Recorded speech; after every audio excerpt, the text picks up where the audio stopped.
Good evening. Hope you're all doing well. Tonight, I've made a pledge to sponsor tonight's daf in memory of my brother Avi. Tonight, tomorrow, Yud Gimel Av is his 10th yortzeit. We just came from a family get-together with the whole mishpacha, almost the whole mishpacha, to spend some time together and share some memories and to get together. And his neshama should have an aliyah. That is Avram Gershon Zichron Livracha ben Shmuel Mordechai. And as well to dear friends who also have a similar yahrzeit for a parent, and her name is Rachel Bas Zalman. He wrote some there, and Shamos should have an aliyah. They happen to be neighbors at West Lawn. These two people are not too far apart from one another, and their family is a dear friend to my family. We were in the middle of a discussion in the Mishnah, in the middle of Pei Vav Amud Aleph. The Mishnah there had what we now know is a broad machlokes in two areas. In the area of Acher Shotev Katan, who had done Kisui Hadam, and Acher Shotev Katan, who had shechted the first of two animals. And then we were questioning whether or not they could then do the next animal. Let's say if the Cher Shotev Katan shechted the mother, could I then go shech the child? So we saw the way our Mishnah is written is that it appears there's only a machlokas in the Sefer in the case of Osa ve'espeno. Our Gemara concluded that we learned on Shabbos that that's impossible. It has to be the case that the machlokas Rav Meir and the Chachamim is applicable to both case scenarios. So that's right where we're going to pick up. We're starting about 12 lines or so. Yep, 13 lines from the bottom of the page at Bishlama. Says the Gemara, Bishlama Rabbanan, I understand the opinion of the Chachamim in our Mishnah, who say that both in the case of Beino Levein Atzmo of Kisui Hadam and Beino Levein Atzmo of Osava Espino, I understand why the Chachamim are going to be strict. That is always a possibility. What I struggle with is the other Shita, which is that of Rav Meir. That Rav Meir says he's matir lishchot acharehen. How can you be mekel? Perhaps, so the Gemara wants to suggest, perhaps it would actually be a valid shchita by the cher shot of a katan and therefore be problematic. Ela Rav Meir my taima. Why is it that, according to the opinion of Rav Meir, that he would say in our Mishnah that there is absolutely nothing to worry about? And the Gemara says, Amar of Yaakov, Amar of Yochanan, Mechayev Haya Rav Meir, Al Shchitasan Mishum Nevela, is that if one were to have consumed a food that was shechted by a cher shotev katan, the din is that they would have been chayiv mishum nevela, meaning that the efficacy of a shchita of a cher shotev katan is zero. The animal is just misnabel. We learned yesterday that normally if someone does a shchita, even shchita she'ein ru'uya, and we saw shitas yesterday, Reb Meir, Reb Shimon, discussions about whether or not it would lower down the status from nevela to trefa, not by cher shot v'katan. Rav Meir, therefore, seems to categorically hold that nothing happened. A cher shot v'katan, doing a shchita, doing kisui adam, it's a zero. There's nothing to worry about. That's why in our Mishnah, we're able to see the very mekel shita of Rav Meir, that their shchita means nothing, and therefore, if, let's say, for example, acher shot v'katan ben ol atzmo, they shechted the mother, I can definitely, same day, no problem, I can do the shchita of the child. And that's what the Gemara says, my taima. Why is it that Rav Meir is so categorical? And now you have to listen carefully to the language here, because we're going to pick on this. Because, says the Gemara, Amar Rabbi Ami, Hoel v'rov ma'asein mikul kalim. The reason why a cher shot of a katan have no validity in their actions, as it relates to shchita at least, is because most of their behaviors, rov of their behaviors, are mikul kalim. Okay, so let's talk in learning. That means that we have a rov. We have a rov against the chazaka. The chazaka was that the animal was usher because of Ever Minachai. And we have a rov that they're makalkel everything they touch. So why would Rav Meir be worried about Oso ve'espeno? Right? Acher shot v'katan, whatever they do it's nothing. Good. But the Gemara has a big problem with Rav Meir trying to say that the problem of acher shot v'katan is rov. Because, as we know from many places in Shas, Rav Meir is chayesh lemiyuta. Rav Meir should be worried about the miyut. If he is worried about the miyut as a theme throughout Shas, then why over here is it rov? It should even be miyut. This is the Gemara's question now.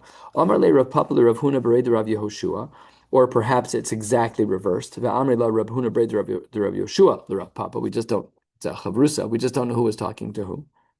My area rov. Why, when we're trying to answer up for why Rav Meir is a matir in the Mishnah, why he's so makil, why he says the chershot of a katan is categorically a zero, why is it that he has to even get to the point of saying rov? Afilu miut nami, even had it been that a minority of a chershot of a katan's actions were mikul kalan, that should have been enough to say their shchita was a zero. He doesn't need rov. Why? Because Rav Meir is chayish l'miyuta. Rav Meir is always worried even about the minority action. To Rav Meir chayish l'miyuta. This is, of course, something that we've seen throughout Shas many times. I'm surprised the Maseches Shas doesn't give 15 Maribukomos here. He only gives one from earlier in this Masechet. Fine. So now let's understand how this could work. What we do is we're smoch miut lechazaka. We take our miut that there should even be a miut of actions of a chershot of a katan that are mekul kalin, and we add it on top of the chazaka. Rashi says, "My irya rov afilu miut maasein mekul kalin." Even if part of their actions, a small percentage of the actions of a chershot of a katan are mekul kalin, the ruban mitukanin. Even if most of the time they do a good job. Have a pshita London nevela Rab Meir, and here is the rationale. Again, it's a lamdisha rationale. Just hold on for the next 60 seconds, and you'll hold cup in this svara. Says Rashi, Dahasham inanle the chayish l'miyuta. We know that Rav Meir is only chayish l'miyuta. Usmoch miyuta lechazaka. We take the miyut of the fact that most of their ma'asim are mekul kalim, and we add it to the chazaka that what shebehema zeh bechazkas iser ever minachai haisa omedes. Below noda shenishchata. What was the status of the animal before the cherishot of a katan got involved? Ever minachai. We add to that the miut, that a miut of all the maisim are mikul kalim. And back in the Gemara, 5 lines from the bottom, when you're smoch miut lechazaka, when you take the miut of actions of a cherishot of a katan as mikul kalim, and you couple it with the chazaka that the animal's established status was already usher because of Ever Minachai, the Israelei Ruba, then what it does is it rejects any rov. And therefore, the halacha should be like Rav Meir, that things are categorically a zero for the actions of a chershot of a katan. Again, a bit of a lamdish gymnastics, but the Gemara is basically speaking about miyut, rov, and chazaka. So these are the three principles that we were discussing, and when we couple together the miyut with the chazaka, it overrides the rov, and therefore, what was the rov? The rov was that most of their maisim are mitukanan. They're fine. We don't care. That rov is not as strong as a miyut plus a chazaka. So now if you had your math equation in front of you, you have a rov. The rov is, let's say, that rov maisim of a chershot of a katan and katan are mitukanan. They're wonderful. We have a rov. How could Rav Meir say what he says? Because Rav Meir has two things on the other side of the equation. On one side, it says rov. There's an equal sign. On the other side, it says, no, it's actually not an equal sign. It's a caret going in the other direction. What's more powerful than a rov? A chazaka of Ever Minachai coupled with a mute maisim of a chershot of a katan or mikul kalim. Titnan, we have a Mishnah that indicates as much. Tinok shenimtza b'tzad ha'isa. Let's say someone was making bread and they were doing so a bitara. They're trying to make holy bread, and you see a child who's sitting there and he has dough in his hands. Rav Meir mitahir. Rav Meir says nothing to worry about. Sounds similar. He's party line to his own shita. This is exactly why it's being brought here. This is exactly the same principle of having a miyut coupled with a chazaka that overrides a rov. We'll unpack this in a minute. So when it comes to a tinok shenimtza b'tzad ha'isa, and he's holding dough in his hands, or Meir's metar b'chachamim mitamin. Why were the chachamim mitamin? Because mipnei shedarko shel tinok letapeach. Because it's normal for a tinok, for a child, to be mitapeach. What does it mean to be mitapeach? So it says the Gemara, Shedarko Shaltina Letapeach, says Rashi, 3 lines from the bottom. Shedarko Shaltina Letapeach Yodav Be'ashbos. it's normal for children to play in the garbage. Sheshratzim mitzuyin sham. I just did this. I had a dead animal in my backyard. I picked it up with a shovel and I put it in the garbage can. Now, my children don't take out the garbage unless it's under severe duress. But normally, back in the day, it wasn't like that. They, I presume, didn't have garbage cans like we do. Certainly not this attempt at rat-proof garbage cans. The kids played in the garbage and there were shretzim there all the time. So the Gemara says that the Chachamim said that the dough, the isa, the batek that was being used al tara in order to make this a perfect challah, that while that is true, that rove of the kids, darkan shaltino, is to be mitapeach. The amrinan my time of the Reb Meir. Okay, well, if most children play with the garbage and there are shratzim in the garbage, then why would Reb Meir be lenient to say that the bread is still tahor, that the dough is still tahor? So says the Gemara, because kasavar rov tinokos metapchen, most children play in the garbage. Umiut ein metapchen, but part of the children, a miut of the children, are not metapeach. Now we have our miut. Then the Gemara says, "V'isazu b'chezkas tara omedes." We have a chazaka that some children. We have a chazaka that the bread was tahor up until now. Up until now, we know the bread was tahor. We have a miut of children who don't play in the garbage. The miut of children who don't play in the garbage, coupled with the chazaka that we assume that the batzek, that the isa was tahor up until this point, is stronger than the fact that the rove of children do play in the garbage. So we see that these shitas are perfectly aligned with one another. The shita that we have in our Mishnah, that Rav Meir is going to be mekil by oso ve'espino, because miut of chereshot v'katan are not mekulkalin, and against Abram Minachai v'chulin. Turning to the top of Pei Vav Amud Beis, and then smoch miut lechazaka ve'isralei ruba. So we see that we have this very, very similar shita between the two worlds, our world and our Mishnah of Rav Meir being mekel by oso ve'espino and a chereshot v'katan does a shchita beino lebein atzmo, and the case of being matir with the tara. Says the Gemara that there has to be something different over here going on. Im amru, if you want to say by the dough safek tuma l'tahir, I'm okay with that. But yomru safek isser lahatir, remember there's a very, very different scenario happening over here with oso ve'espino. What did they do?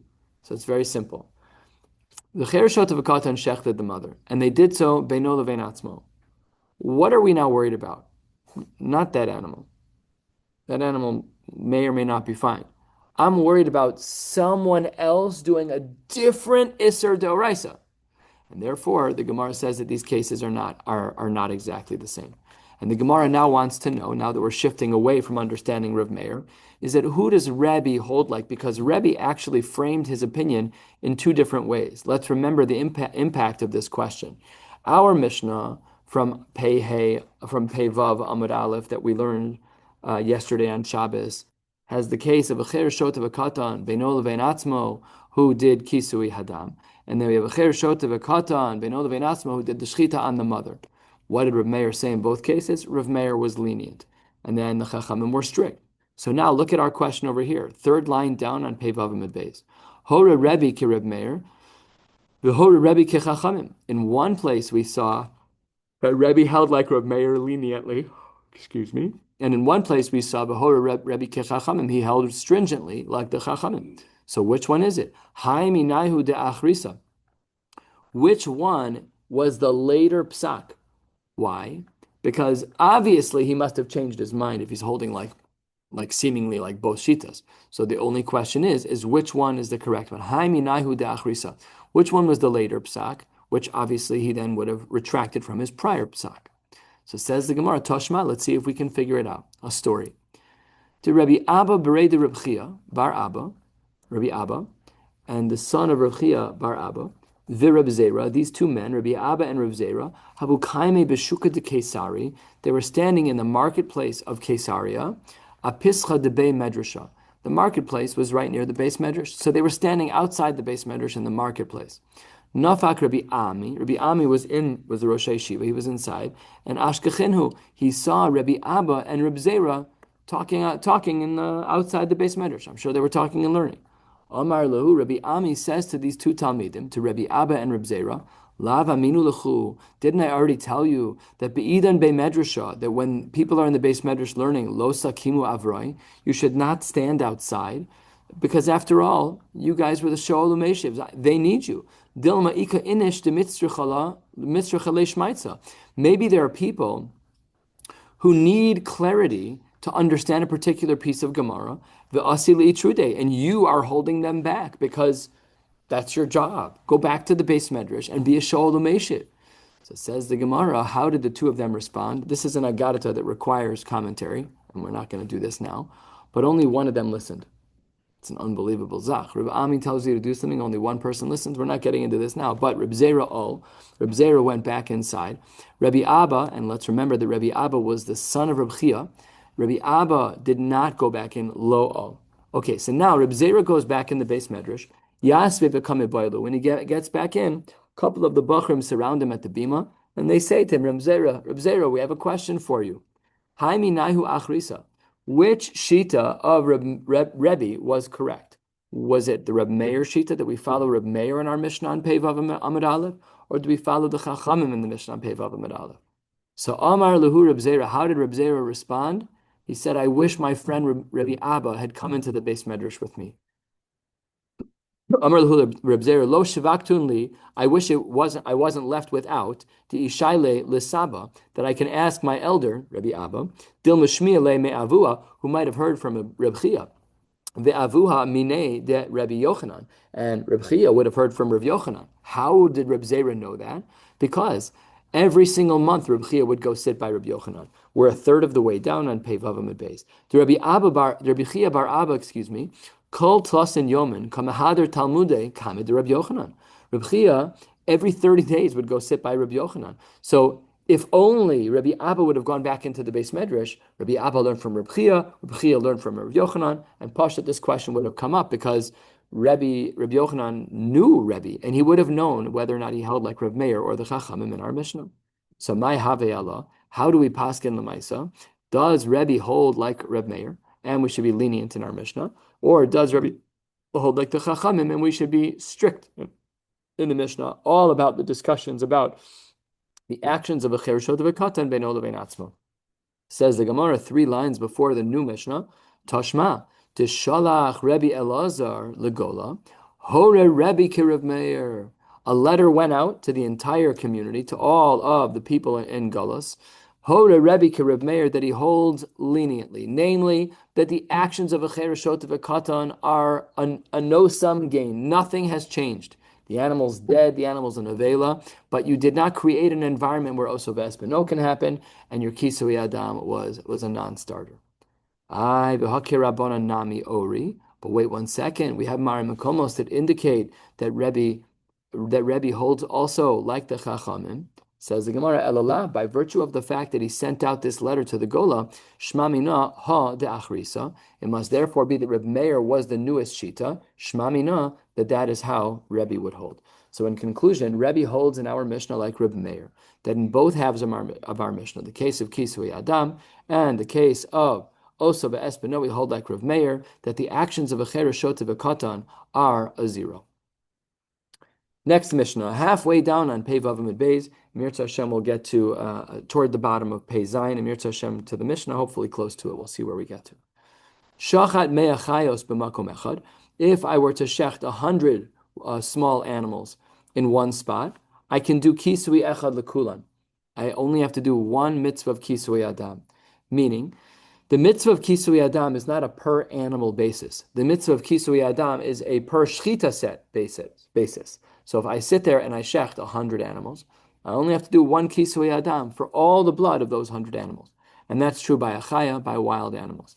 Similarly, mea ofos b'makom echad, if I shecht 100 birds in one spot, kisui echad l'chulam. Same exact halacha.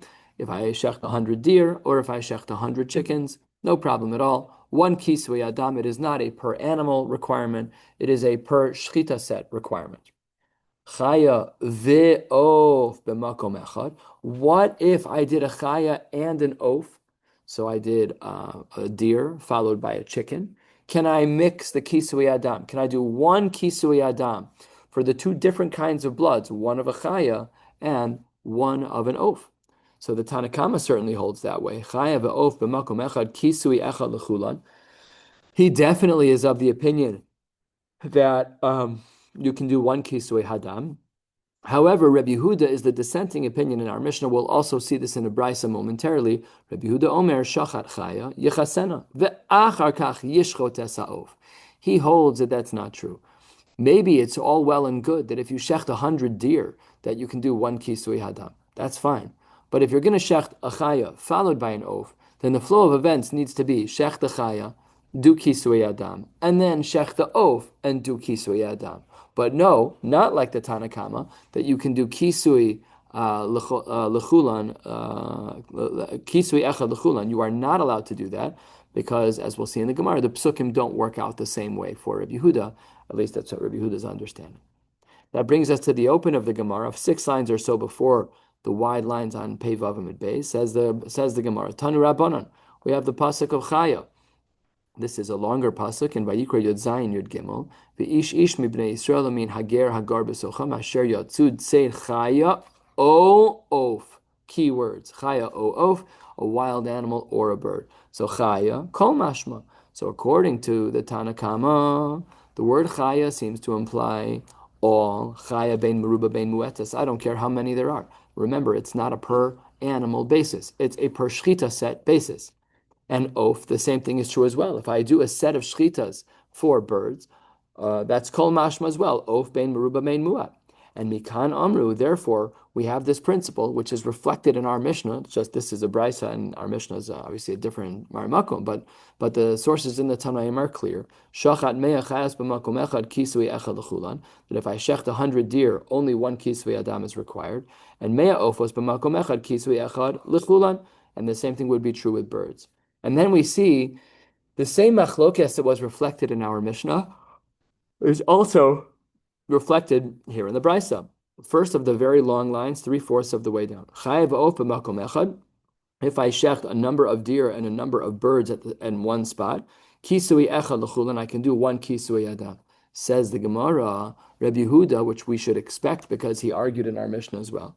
Rabbi Yehuda Omer, shachat chaya yichasena, ve'achar kach yishchot esa'of. He says the same thing. For if you have a chaya and an oaf, you're not supposed to combine the kisui adam for those two animals. First do all the chayas, and then do kisui adam. Then do all the ofos, and then do kisui adam. But don't do one kisui adam for a chaya and an oaf. That's not allowed. But now, unlike our Mishnah, where we don't know why Rabbi Yehuda held that way, now we're going to see a marimakom. Shene'emar, because the pasuk that we just said in Vayikra Yod Zayin Yud Gimel says chaya o of, and the word o seems to be an interrupter, and therefore the way Rabbi Yehuda looks at the pasuk is chaya o of means that when we do kisui adam, the chayas have to be alone with their own kisui adam, and the ofos have to be alone. It's not chaya vi, it's chaya o. And the operator of or, of o, shows us that their kisui adam cannot be combined into one, but rather take all the chayas, shech them, do a singular kisui adam, then do all the ofos, and then on that do a singular kisui adam. But they cannot be done at the same time. Amrulo, the Chachamim said back to him, wait 1 second. Harehu omer ki nefesh kol basar damo benafshohu. That the nefesh of all animals, its blood is its soul. So the Gemara is very bothered by this pasuk because how does it answer the problem? What was the problem that Rabbi Yehuda presented? Chaya o of. Now that's a very strong argument that they are not the same thing. So then we see this pasuk that's brought up in the Brisa by the Chachamim, and the Gemara is bothered. How does this solve the problem that Rabbi Yehuda just explained? If in fact the pasuk says Chaya o of, how then do the Chachamim plan to torpedo what Rabbi Yehuda holds with the pasuk of Ki nefesh kol basar damo benafshohu? My kamahadrele, says the Gemara. What was the retort of the Chachamim against the previous shita of Rabbi Yehuda? Says the Gemara, Hachi ka'amrei rabbanon. Hi oh, mibayle lechalik. Excuse me. that the word O teaches us that there needs to be a chiluk. Rabbi Yehuda lechalek mi damo nafka, that he learns it from the word damo. The Rabbanan damo tuva mashma. Damo implies many at once. Tichsiv ki nefesh kol basar damo benafshohu. They learn the word damo as a plural word, which is again hard to understand in the syntax of the pasuk, but that is how they learn the word. So what the Chachamim do is they say, I see that you have Chayav Of. Yeah, I got it. But Damo teaches us that we can do a lot of things at once, and therefore the Rabbanan push back on the Chachamim. Amar Reb Chanina, 8 lines or so from the bottom of the page. Reb Chanina says, Mo dehaya Reb Yehuda. Reb Yehuda does agree, le'inyan bracha, she'eno mevarech el bracha achas. Much as it's true that Rabbi Yehuda was of the opinion that the kisui hadam for the chaya and the oaf had to be separated, much as that's true, they're different. But the bracha that you make on the shechita when you start, let's say you started with chaya and then you're going to ofos, you don't need to make 2 different brachos. So now let's get the flow down. Let's remember what Rabbi Yehuda holds. He holds that the kisui adam for chaya and oaf cannot be the same. Therefore, if I have 10 chayas, I shecht all 10 of them, I do kisui adam. I get my 10 birds, I shecht all 10 of them, and then I do kisui adam. So Rabbi Yehuda is dancing at both weddings. He's saying on the one hand that I need to interrupt the section of chayos with a kisui adam, and then do the birds and do kisui adam. But the bracha that you're allowed to make for the first set of shchitas applies to the second animals, even with the interrupter. The Gemara doesn't like this.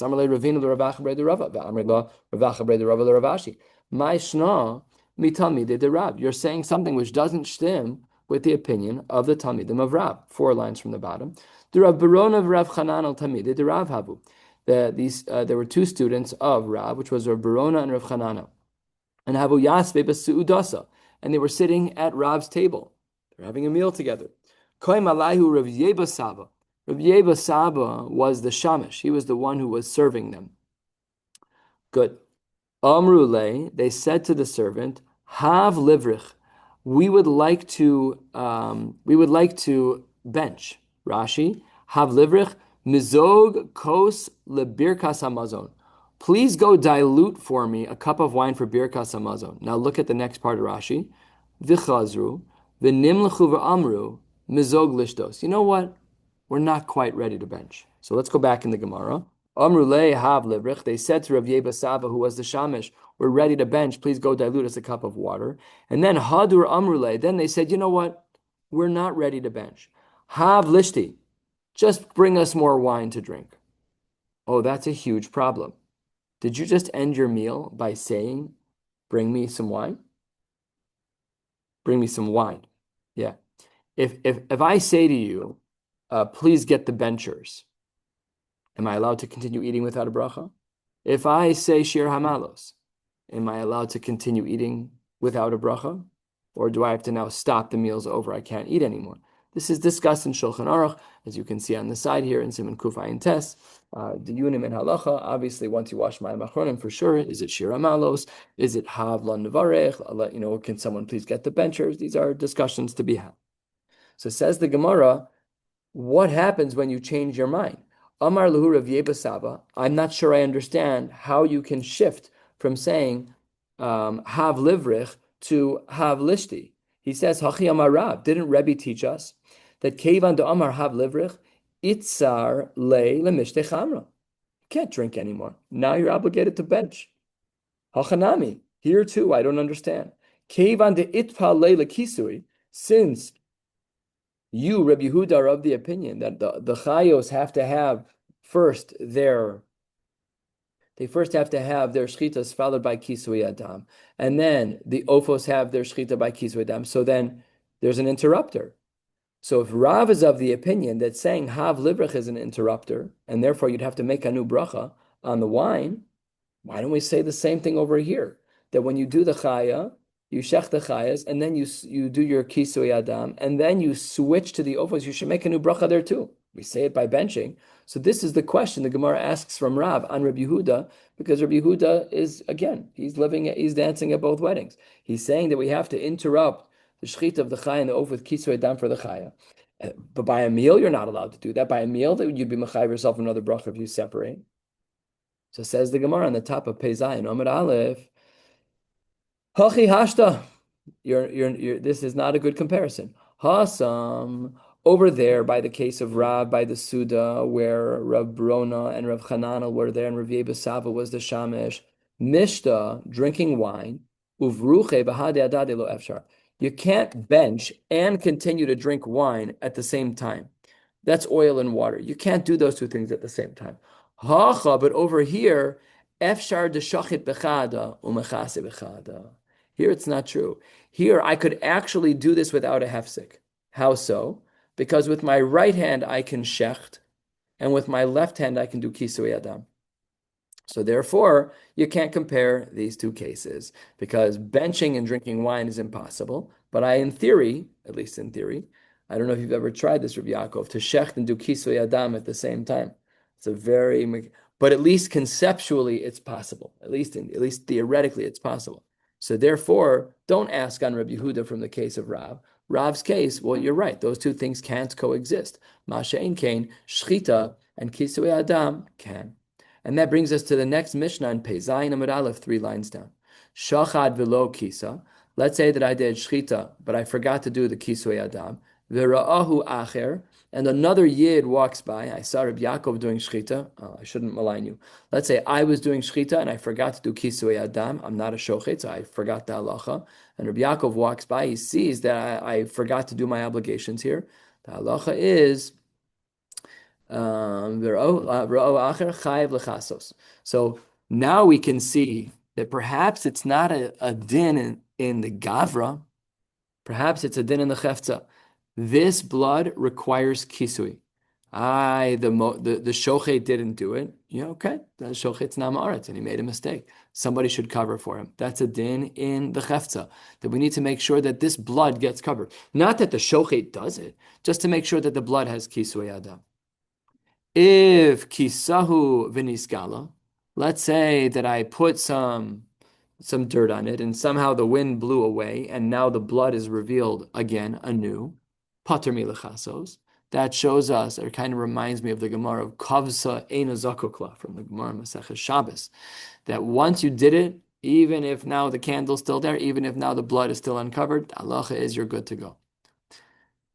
Kisahu haruach. What if no human covered it? What if a wind blew and right after I did shchita, the sand covered the blood? Says the Gemara Chayav L'chasos. So this is a very interesting Mishnah because it's pulling in different directions. In the beginning of the Mishnah, we indicated that it wasn't a din in the Gavra, it was a din in the Chefza. How did we know that? Because if I forgot to do the Kisui, that means you need to do it. And at the end of the Mishnah, it seems to say that if the wind did it, it didn't count, so we need a human. So there's some type of blend between this can't be a Maisa Kof, and at the same time, it's not a din in the Gavra, but rather in the Chef. So some kind of sophisticated lumdus that I'm sure the Rishonim talk about. Good. Says the Gemara, top of Pei Zayin Amud Aleph, at the open of the Gemara, 5 lines down, Tanu Rabbanan. The pasuk says v'shafach v'kisa. Now these two words are in fact are not next to each other, but at the end of the pasuk in Vayikra Yud Zayin Yud Gimel it says v'shafach esamu v'chisahu be'afar. So it says the Gemara v'shafach v'kisa. Look at this language. Misha shafach yichase. The one who did the shchita, he is really the one who should do the kisui. Shachad v'lo kisa. What if the shochet didn't do it? I did the shchita, but I forgot to cover it. V'ra'ahu acher. And then Rabbi Yaakov walks by. He saw me doing the shchita, but he sees the blood isn't covered. Minayin shechayev lechasos. How do we know that if the one who was shafach, the one who spilled the blood, if he forgot to do the kisui, that somebody else should do it? Says the Gemara, shene'emar v'omer lebnei Yisrael. The pasuk says in Vayikra Yud Zayin Yud Dalid that this is something that should be taught to all of the Jews. Azhar l'chol b'nei Yisrael, to make sure that if the blood wasn't covered by a shochet, then another yid is obligated to be mechaseh, to do kisui adam. That's brisa number 1. Brisa number 2. Tanya idach v'shafach v'chisa b'mashe shafach bo yichaseh. With that which you spilled blood, namely your hand, that is what you should do kisui with, which is your hand. What does that teach us? Shelo yichasenu b'regel. It's not appropriate to do the mitzvah of kisui hadam with your foot. It's not nice. Even if you have a pile of dirt next to you, you're doing a mitzvah. Says the Gemara, Shelo Yehu mitzvos bezuyo salov. It should not be that a mitzvah is done in this way, because if you did so by kicking dirt onto the blood for kisui adam, that's considered a bizayon. That's mitzvahs bezuyo salav. That's brisa number 2. Let's see brisa number 3. Tanya idach v'shafach v'kisa misha shafach hu yechasenu. The person who does the shvicha, similar to brisa number 2 that we saw. Similar to brisa 1, I should say. Shafach v'kisa misha shafach yichase. It says over here, misha shafach hu yichasenu, and says the Gemara, ma'isa be'echad sheshachad v'kadam chaver v'chisa. So let's say that that Rabbi Yaakov does a shchita, and I wanted to chap a Ryan and do a mitzvah. So I'm hiding in the bushes, I'm holding dirt in my hand. The second that Yaakov cuts that chicken, chaya, oaf, whatever, I run in and throw dirt on it. I do your kisui hadam. So says the Gemara, if that happens, it did happen, it's a story, Ma'aser Shahaya, and v'chiyavo Rabban Gamliel litein lo zayin zehuvim. If I steal your mitzvah, what? Oh, Yud Zehuvim. Yes, in my head I was saying the right thing. Thank you for the correction. V'chiyavo Rabban Gamliel litein lo Yud Zehuvim. This is a consequence throughout Shas. If I steal your mitzvah, so the halacha is that I owe you Yud Zehuvim. I have actually said this jokingly at a bris, that I need your permission to circumcise your son, because otherwise I owe you 10 Zehuvim, and I don't have that kind of cash on me right now. Obviously, the implication of them calling me is enough to be a minui shlichus, if you want to call it a bris or shlichus. That's its own conversation. Shluchas ladim kamoso, whatever all the lamdas is over there. But over here, Rabban Gamliel said that if I were to steal the mitzvah of kisui adam, this drills down on the brisa that we saw, that misha shafach hu yichasenu, that really ideally the shochet should be the one that's mechaseh. Good. Iboyalahu, says the Gemara, a chakira within the din of Yud Zehuvim, that I'm obligated to pay if I steal someone's mitzvah. Do we say schar mitzvah? Is it about the broad mitzvah itself? Or, schar bracha, the number of brachos within that mitzvah? Says the Gemara, the Mein Hafkamina. Oh, the Nafkamina is Lebirkas Hamazon. We're talking about a lot of benching today. Why? If you say it's about the mitzvah deoraisa, let's say in this case a birkas hamazon, how many mitzvahs do you fulfill when you bench? 1. So if I steal that 1 mitzvah from you, then achasi. How could I do that? Because, as is reflected in the Mishnah Brura in the halachos of birkas hamazon, back in the day when people had the attention span to do so, not everybody benched individually. The person who was most knowledgeable about the text, about the language of the benching, would bench out loud. And I would say, Baruch atah Hashem hazdan asakol, you'd say amen. And I would say, no, de out loud, ve'ala kol, al aretz ve'al hamazon, you'd say amen. Rachem uvnei Yerushalayim, you'd say amen. No, Baruch hu v'ruch shemo, you'd pay attention. All the halachos of being yotzei something, no problem. But says the Gemara that really, all of the 4 blessings are only fulfilling 1 mitzvah. So therefore, if you say that the din in Yud Zehuvim is about schar mitzvah, about the reward for what you did, well, what you did is you fulfilled 1 mitzvah d'oraisa birkas hamazon. So if I steal that mitzvah from you by leading the benching, Rabbi Sain Nevarech, so then if I do that, I owe you 10 Zehuvim. But v'i amr schar bracha, if you say that within the mitzvah there are various brachos, as is the case in birkas hamazon, that there are 4, so then havyan arbaim. Then if I steal benching, I don't owe you 10. I owe you 40. 40 zehuvim, 40 gold talents, whatever the appropriate measure is. So this was the question. How do we hold? Do we say that the slap on the wrist, the punishment for stealing a mitzvah is yud zehuvim based on the broad mitzvah? Or no, is it based on the individual brachos within that mitzvah, and therefore by Birkos Hamazon it would be 40 gold coins? Toshma, let's see. The Amar lehahu mina le Rebbe. There was a heretic that was talking to Rebbe. If you look on the side over here, you will see that it really should be a tzduki. Oh, really? Yeah. That's pretty amazing, actually, because that's not a very old print. And this is one of the things that Oz V'Hadar did that irked people. They like took they took that Surah Sadaf and they made some changes. Over here it says that in a particular version of the Gemara, it says tzeduki b'chol ha'amud in every place of the word min. I'm sure we'll see it again in a couple minutes, and I'm sure you'll confirm. But Tashma, Amar le hahu tzduki or hahu mina le Rebbe. I can prove to you that there is more than one God. Rahmana litzlan. We're a third of the way down on Pei Zayin Amud Aleph. Mi sheyatzar harim lo bara ruach. The person who created mountains, he's not the one who created wind. Umisha bara ruach lo yatzar harim. And the one who created wind didn't create mountains. Tichsiv, look at the language of how HaKadosh Baruch Hu is referred to. Kihine yotzer harim. He's referred to as a yotzer as it relates to mountains. Ubore ruach. And he created. So one means fashioned and one means created.